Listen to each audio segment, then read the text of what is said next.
7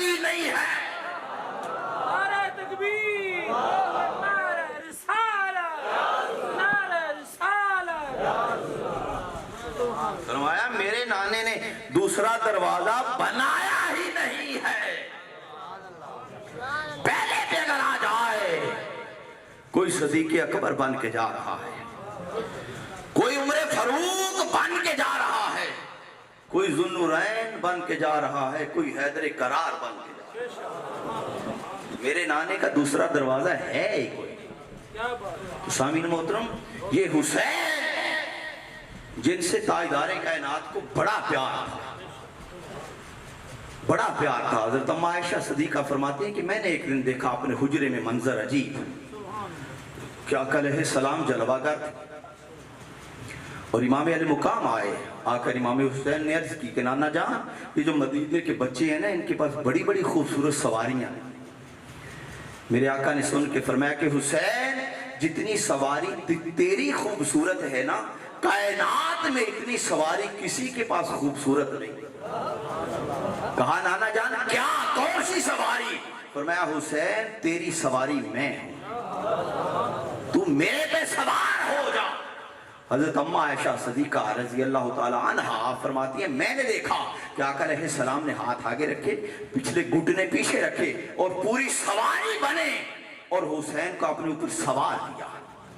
سوار ہونے کے بعد حسین نے کہا نانا جان ان کی جو سواریاں ہیں نا, ان کی لگامیں ہیں, باگے ہیں. فرمایا تیرے سواری کی بھی لگام ہے. نانا جان کون؟ فرمایا میری زلفوں کو پکڑ اور اپنی لگامیں بنا. پھر عرض کی نانا جان ان کی سواریاں بولتی بھی ہیں. حضرت اماں عائشہ فرماتی ہیں خدا کی قسم یہاں تو میں نے انتہا دیکھی, نانے کو نواسط کے ساتھ پیار کیا. اور جب کہا نا کہ ان کی سواریاں بولتی ہیں تو آقا علیہ السلام نے اس سواری جیسی آواز نکال کر حسین کو خوش کر دیا. حسین کو خوش کر دیا. ارے جس نے, اور آقا علیہ السلام ساری زندگی حسین کا یہاں سے بوسہ لیتے تھے, گلے سے, حلق سے. کیوں؟ اس راز کا پتہ 10 محرم کو چلا کیونکہ حضور جانتے تھے کہ 10 محرم کو میرے حسین کے گلے پر خنجر چلے گا. اب آپ جی بکار امام علیہ مقام کی جو شہادت ہے اس کی خبر ہر صحابی جانتا تھا. حضرت ابو ہریرہ رضی اللہ تعالی عنہ مدینہ کی گلیوں میں چلتے چلتے آپ لوگوں کو کہتے تھے کہ لوگوں دعا کرو میرے حق میں کہ رب کائنات سن 61 ہجری سے پہلے مجھے اپنے پاس بلا. لوگ پوچھتے ابو ہریرہ کیوں دعا کرتے ہو؟ فرمایا اس لیے کہ سن 61 ہجری کی ابتدا میں حسین کو شہید کر دیا جا رہا, اور یہی کرب و بلا کی مٹی, یہی کرب و بلا کی مٹی. اور اس سے مولا کائنات ایک مرتبہ گزرے اور آپ نے کربلا کی مٹی کو ٹھکور کر کہا کہ حسین صبر کرنا, صبر کرنا, صبر کرنا. اصحاب یار نے کہا علی نہ حسین ساتھ نہ کوئی واقعہ پیش آیا, صبر کیوں کہہ رہے ہیں؟ فرمایا آقا علیہ السلام نے فرمایا کہ انہی کربلا کے ریگزاروں پر حسین کو شہید کر دیا جائے گا. مولا کائنات جب کوفے چلے گئے آپ نے اپنے خانوادے کو بلایا اور ایک مرتبہ اپنی شہزادی سیدہ زینب کو پاس بلا کر کہا کہ زینب ذرا مجھے قرآن کی تلاوت پڑھ کے سنائیں. سیدہ زینب نے تلاوت کی. کہا بیٹا ذرا اور سخت لہجے میں تلاوت کرے. پھر کی. فرمایا نہیں بیٹا اور تھوڑا سا لہجہ سخت کرے. امام حسن نے عرض کی کہ ابا جان آج تک آپ نے زینب سے اس طرح کی تلاوت اور لہجے نہیں تبدیل کروائے, آج کیا وجہ ہے؟ فرمایا حسن حسین ایک وقت آئے گا نہ آپ ہوں گے نہ میں ہوں گا, اور اس میں شہزادی کو کربلا کے ریگزاروں سے شام تک یزید لعنتی قیدی بنا کے اپنے دربار میں لائے گا, اور میں آج اپنی شہزادی کی ٹریننگ کر رہا ہوں کہ بیٹا جب یزید کے سامنے جانا ہے تو انہیں خبر چلے کہ زینب کے لہجے سے زینب کے لہجے سے علی بول رہا ہے.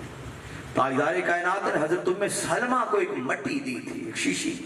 کہا ام سلمہ یہ جب مٹی خون بن جائے تو سمجھ لینا کہ میرا حسین شہید ہو چکا ہے.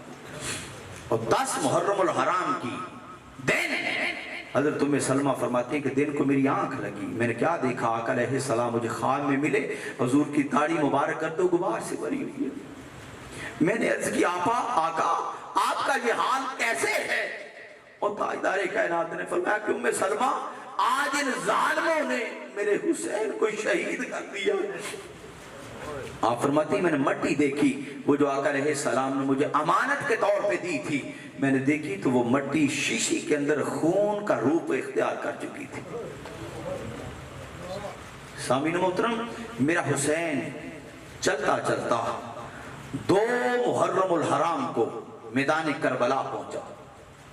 8 ذی الحج کو خانہ کعبہ سجدے. اور جب میدان کربلا پہنچے تو امام علیہ مقام نے وہاں سے پوچھا کسی سے کہ اس سرزمین کا نام کیا ہے. بتانے والوں نے بتایا کہ اس کو سرزمین نینوا کہتے ہیں. ایک نے کہا کہ اس کا ایک نام کرب و بلا بھی ہے. میرے حسین نے اپنے صحابیار مستورات کو کہا کہ آپ سارے اپنی اپنی سواریوں سے نیچے آ جاؤ. کہا کیوں؟ فرمایا حسین کی آخری آرام گاہ آ گئی ہے. میرا حسین 2 محرم کو پہنچ کر میدان کربلا میں تن تنہا اپنے خیمے لگا لیتے. جب خیمے لگ گئے یزید کا پیغام آنا شروع ہو گیا کہ حسین کو کہیں کہ یا میری بیعت کر لیں یا سر تن سے جدا کر دیا جائے گا.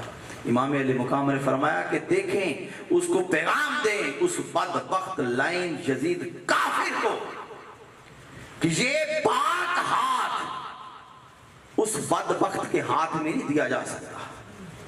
اسے کہیں تو نے جو کرنا ہے کر لے، میری بیعت فقط میری نہیں ہے، امت مسلمہ کی دین کی بیعت ہے، میں بیعت نہیں کروں گا. امام علیہ مقام نے انکار کر دیا. 7 محرم الحرام کو پانی بند کر دیا گیا. سامعین محترم 8 گزر گئی. 9 محرم الحرام یہ جو پچھلی رات گزری ہے، ان کے تیور بتا رہے تھے کہ اب صبح کچھ ہونے والا ہے. پیغام آ گیا رات کو کہ کل آخری موقع ہے حسین، یا یزید کی بیعت کر لو یا سر تن سے جدا کر دیا جائے گا. آپ نے فرمایا میں سر کٹوانا جانتا ہوں، اس کے ہاتھ میں اپنا ہاتھ سچا ہاتھ نہیں دینا چاہتا. یہ 9 محرم کی رات یہ جو گزری ہے، اس رات امام علیہ مقام نے اپنے صحابیار کو اپنے خیمے میں بلا کر سب کو کہا کہ سنیں دیکھیں یہ یزیدی میرے خون کے پیاسے ہیں، میرا سر قلم کرنا چاہتے ہیں، میرا خون پینا چاہتے ہیں. آپ کے کسی کے ساتھ دشمنی نہیں ہے، میرے بھتیجے ہیں، بھانجے ہیں، بیٹے ہیں، بیٹیاں ہیں، بہنیں ہیں، میری بیگم ہے، میرا صحاب یار ہے. میں سب کو کہتا ہوں کہ میں حسین دیا بجھا دیتا ہوں، تم سارے چلے جاؤ میدان معاشر میں. میں اپنی ماں فاطمہ کو کہہ کے تم میں سے کسی کے اوپر بھی کوئی عذر نہیں آنے دوں گا. جب چند لمحوں بعد امام علیہ مقام نے دیکھا غازی عباس اٹھے، انہوں نے کہا کہ حسین آپ کے قدموں پہ ہم جانے دے دیں گے، آپ کو چھوڑ کے نہیں جائیں گے. بہنیں بہنیں ہوتی ہیں. جب امام علیہ مقام نے کہا نا کہ چلے جاؤ، سیدہ زینب کی آنکھ سے آنسو ٹپک پڑے کہ اگر یہ سارے میرے بھائی کو چھوڑ کے چلے جائیں گے تو میرا بھائی تو تن تنہا رہ جائے گا. غازی عباس کھڑے ہوئے، بہن کو امید آئی کہ نہیں اب یہ سارے میرے بھائی کے ساتھ. رات گزری، پھر امام علیہ مقام نے کہا پھر آج آخری رات ہے، اپنے رب کے حضور عبادت جتنی کرنی ہے کر لو، صبح ہمارے سر نیزوں کی انیوں پر چڑھ جائیں. جب صبح ہوئی، اذان کا وقت ہوا فجر کا، تو امام علیہ مقام نے اپنے شہزادہ علی اکبر سے کہا کہ علی اکبر ذرا جاؤ میدان کربلا میں ذرا آخری اذان تو دو. شہزادہ علی اکبر گئے، اذان دے کے واپس جب خیمے آئے تو امام علیہ مقام کے سامنے بلند آواز سے رونے لگ پڑے. میرے حسین نے پوچھا کہ بیٹا کیا ابھی صبح ہونی ہے، یزیدیوں سے پہلے ڈر گئے ہو؟ فرمایا ابا جان ڈرا نہیں ہوں، اذان دیتے ہوئے عجیب منظر دیکھا ہے۔ بیٹا کیا دیکھا ہے؟ ابا جان اذان دے رہا تھا، میں نے سامنے دیکھا کوئی ایک برقع پوش خاتون آتی ہے اور اپنی چادر کے ساتھ میدان کربلا کے روڑوں کو صاف کرتی ہے، کنکر اٹھاتی ہے۔ میرے حسین نے جب یہ الفاظ سنے تو بلند آواز سے رونے لگ پڑے۔ علی اکبر نے کہا ابا جان میں تو منظر دیکھ کے رو رہا ہوں، آپ سن کے رو رہے ہیں، وجہ کیا ہے؟ امام علی مقام نے فرمایا بیٹا شہزادہ علی اکبر وہ اور کوئی نہیں ہے، وہ میری ماں فاطمہ، میری ماں فاطمہ ہے۔ اور جب صبح چڑھ گئی یزیدی خیموں کے سامنے آ گئے، خیموں کے سامنے آئے، سیدہ زینب بہن آئی، انہوں نے کہا کہ بھائی یزیدی تو اپنے ساری تیاری کر کے آ گئے ہیں۔ فرمایا بہن اگر انہوں نے تیاری کی ہے تو ہم نے بھی تیاری کر رکھی ہے، بھائی آپ نے کیا کی ہے؟ فرمایا ابھی تلوار کی نوک پر میری آنکھ لگی ہے۔ نانے مصطفیٰ خواب میں آئے اور خواب میں آ کر کہا کہ حسین میں حوض کوثر پر کھڑا تیرے انتظار میں کھڑا ہوں، تو آج میں آپ کو اپنے دستے مبارک سے حوض کوثر پلاؤں گا۔ فرمایا ہم تو نانا کے پاس جا رہے ہیں۔ صبح دن چڑھ گیا اور مذاکرات ہوئے، حسین نے سمجھانے کی کوشش کی کہ میں نواسہ مصطفیٰ، جگری گوشہ بطول، لخت جگر علی اور مصطفیٰ کی کندھوں پر سواری کرنے والا حسین، آقا نے میرے بارے میں فرمایا کہ میں حسین سے، حسین مجھ سے، صرف اس لیے بتایا تاکہ جو نہیں جانتا اسے پتا چل جائے کہ میں کیا ہوں، تاکہ میدان معاشر میں کوئی یہ نہ کہہ سکے کہ ہمیں خبر نہیں تھی۔ بہرحال چونکہ یزید کا پیغام تھا کہ ہمیں یا حسین کا سر چاہیے یا بیعت چاہیے، جنگ کا میدان شروع ہو گیا۔ جب شروع ہونے لگا تو میرے امام علی مقام نے سب سے پہلے دستار خود باندھی، دستار باندھ کے جانے لگا۔ غازی عباس، علی اکبر، اونو محمد، بھتیجا قاسم سارے سامنے آ گئے کہ ابا جان، چاچو جان، اگر ہماری موجودگی میں پہلے آپ چلے گئے تو قیامت تک دنیا ہمیں تانے دے گی، ہم پہلے قربان ہوں گے، آپ بعد میں جائیں گے۔ سارے جاتے گئے، بالآخر میرے حسین کا شہزادہ علی اکبر سامنے آ گیا، آگے کہتا ہے ابا جان آخری سلام قبول کر، میں میدان کربلا جانا چاہتا ہوں، شہید ہونا چاہتا ہوں۔ میرے حسین نے کہا علی اکبر میرے سے زیادہ تجھے پالنے میں تیری پھپھو زینب کا ہاتھ ہے، جا اپنی پھپھو سے جا کے اجازت لے۔ علی اکبر جب سامنے گئے تو پھپھو سمجھ گئی، کہا علی اکبر تو ساری میرے نانے کی تصویر ہے، تو اگر چلا جائے گا نا تو نانے کی تصویر ہم سے چلی جائے۔ بہرحال میدان کربلا ہے، یہ ہمارے اوپر امتحان ہے، بیٹا میں تجھے خود تیار کر دیا۔ پھپھو جان والدہ امام حسین نے خود تیار کیا، تیار کر کے میدان کربلا میں بھیجا۔ 3 دن کا پیاسا علی اکبر، خدا کی قسم تاریخ لکھتی ہے کہ ایسا تلوار ہوا میں لہراتا کہ دنیا دیکھنے والی بتاتی کو یوں لگتا کہ جیسے علی اکبر کی تلوار میں موسوی طاقت آ گئی، اور یوں لگتا کہ جیسے علی اکبر کی تلوار میں حیدری للکار آ گئی ہے۔ یزیدیوں کو واصل جہنم کیا، جب انہوں نے سمجھا نا کہ علی اکبر اب ہمارے کنٹرول سے نہیں ہے، سب کو مار دے گا، کسی ایک نے جملہ بولا کہ علی اکبر تو ہمیں مار رہا ہے، ادھر اپنے خیموں کو دیکھ، تیرے خیمے میں کسی نے آگ لگا دی، تیری مسورات جل رہی ہیں۔ علی اکبر نے ادھر سے اپنے گھوڑے کو پیچھے کی موڑا تاکہ خیمے کی طرف آگ بجھانے کی طرف جاؤں، پیچھے سے کسی نے نیزہ مارا، آگے سے سینے میں برچھی ماری اور برچھیاں ماری، نیزے مارے، اور علی اکبر اپنے ذوالجناح سے نیچے زمین پہ آ گیا، اور زمین پہ آ کے بلند آواز سے کہا